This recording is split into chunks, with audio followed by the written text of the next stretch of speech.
बैठिए। विद्या भारती अखिल भारतीय शिक्षा संस्थान नई दिल्ली। आप साक्षात सरस्वती पुत्र हैं। लक्षण का विनम्र, सरल, सहज, मृदुभाषी। 3 वर्ष से मैं आपके साथ जिला केंद्रित प्रवासी कर लगाता हूँ। मुझे नहीं लगा कि आप कैंसर हैं, एकदम देखिए ऐसे लगता ही नहीं है, कोई कठिनाई नहीं होती। और जो विषय आया आपको ध्यान में आया, विद्या भारती की भारतीय शिक्षा से संस्थान के आप माननीय अध्यक्ष हैं।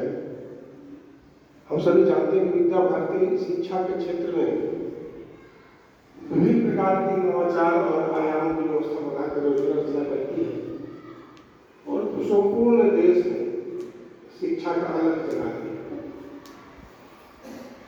और इतने शिक्षा संस्थान के आप माननीय अध्यक्ष हैं, जो दुनिया में जितने गैर सरकारी शिक्षण संस्थान है, दुनिया में सबसे बड़ा विद्या भारती शिक्षा संस्थान है, उसके माननीय अध्यक्ष हैं। आज पूरे देश में 2 विश्वविद्यालय भी अपने चल रहे हैं, बेंगलोर और गुवाहाटी महाविद्यालय, 40 ऐसे महाविद्यालय चल रहे हैं। तो शिक्षा के क्षेत्र में हम ऊंचाई को छू रहे हैं और उसके आप ढांचे वाले भाव प्रदर्शक हैं। मध्य प्रदेश के मुख्य रूप से आप रहने वाले हैं भोपाल, और भोपाल राजा भोज की नगरी है। वहाँ पर एक भोज विश्वविद्यालय है। उस भोज विश्वविद्यालय में आप कुलपति के पद से सेवानिवृत्त हुए हैं, आप कुलपति समझ सकते हैं। और अभी मध्य प्रदेश सरकार में मध्य प्रदेश लोक सेवा आयोग है, जहाँ से IAS IPC इंटरव्यू वगैरह होते हैं, उसमें आज भी आप उसमें इंटरव्यू लेने जाते हैं। शिक्षा सरकार के वहाँ जो शिक्षा की व्यवस्था है, वहाँ सलाहकार के रूप में मध्य प्रदेश की मोहन सरकार में सलाहकार के रूप में आपका मार्गदर्शन मिलता है।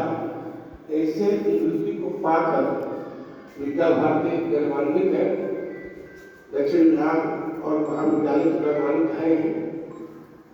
और आभार ज्ञापन के लिए राजकुमार जी बता, इसलिए मैं खड़ा होने की मुझे साहस नहीं था, उसके अध्यक्ष जी का आशीर्वाद लिया। फिर मैंने सोचा कि नहीं बोलना चाहिए, आभार ज्ञापन करना चाहिए, इसलिए कि 5 दिनों का जिला केंद्र सशक्तिकरण प्रवास है। विद्या भारती की योजना बनी है कि 5 दिनों तक अपने अधिकारी 2, 3, 4 प्रांत से मिलते हैं। वर्ष में एक बार जिला केंद्र का प्रवास होता है। और क्या जिला केंद्र सशक्तिकरण प्रवास, यानी जिला केंद्र के एक अपना कोई विद्यालय महाविद्यालय सशक्त हो और उससे पूरा जिला का कार्य अपना एक प्रकाशित हो, पूरा जिला की गतिविधि एक मॉडल के रूप में जिला को वहाँ से सभी कार्य अपने संचालित हो। उसके लिए 5 आयाम निश्चित किए गए। जिला सशक्तिकरण कैसे मान लेंगे, कब मान लेंगे ये जिला भागलपुर सशक्त हो गया, मजबूत हो गया। इसलिए 5 आयाम विद्या भारती ने निर्धारित किए हैं। उसमें एक है कि +2 स्तरीय विद्यालय होना चाहिए जिला के। ऐसा जिला के प्रत्येक जिला केंद्र पर एक +2 स्तर का एक विद्यालय होना चाहिए। दूसरा, उस विद्यालय के संचालन के लिए, देखने के लिए, जिला के संचालन के लिए एक जिला की टोली होनी चाहिए, जो सशक्त और सक्रिय टोली होनी चाहिए, जिसको प्रबंध समिति के नाम से जानते हैं। तो वो जिला के हो, महाविद्यालय के नहीं, विद्यालय के नहीं, वो जिला के सशक्त सक्रिय वो टोली होनी चाहिए। और तीसरा, उस जिला में मानक परिषद के द्वारा एक मानक परिषद का मूल्यांकन पद्धति है, प्रणाली है। एक मानक परिषद द्वारा अवलोकन की व्यवस्था होनी चाहिए विद्यालय और महाविद्यालय। विगत वर्ष भी आपका हुआ था, इस वर्ष फरवरी में करेंगे। तो ये होना चाहिए। तीसरा है कि उस जिला केंद्र पर एक आदर्श शिशु वाटिका होनी चाहिए। और 5वां कि उस जिला के अंदर आदर्श वाली विशाल केंद्र होना चाहिए। ये 5 आयाम जिस जिला केंद्र पर सशक्त है, आदर्श है, प्रभावी है, उसका परिणाम समाज में परिणित होता है, लक्षित होता है, परिणाम दिखता है, वो केंद्र मजबूत होता है। यहाँ तो एक कदम हम लोग आगे है, जो आयाम में नहीं है, महाविद्यालय भी अपना है। और माननीय अध्यक्ष जी 5 दिन यानी 17 तारीख को आपका पटना आना हुआ। उस दिन हमारे प्रदेश कार्यालय का अपना अध्यक्ष बनने के बाद ऐसे गाना कई बार हुआ, लेकिन अध्यक्ष के बाद पहली बार आप आए हमारे कार्यालय में। वहाँ के बाद 18, 19, आज 20 यहाँ हुए हैं। 4 दिनों का 5वां दिन कल है। कल भी प्रांत कार्यालय में आप रहने वाले, कल पूर्व निकाली को हमारे प्रदेश की जो कार्यकारिणी है उसके साथ रहने वाले हैं। तो आज ये 3 दिन का इस भागलपुर में जो प्रवास था, तो उसका एक औपचारिक समापन आज यही सत्र, इसलिए मुझे साफ अपने आभार करना चाहिए। ये 3 दिन का नहीं, कल तो फिर हम अपना औपचारिक करेंगे, जो आभार होगा। इसलिए लगा कि राजकुमार जी नहीं बोल रहे हैं, एक बार 3 दिन का जो ये औपचारिक जो अपना सशक्तिकरण की दृष्टि से कार्य चल रहा था, उसका समापन ये सत्र के छात्राध्यापक, हमारे प्राध्यापक गवाह बन रहे, साक्षी बन रहे।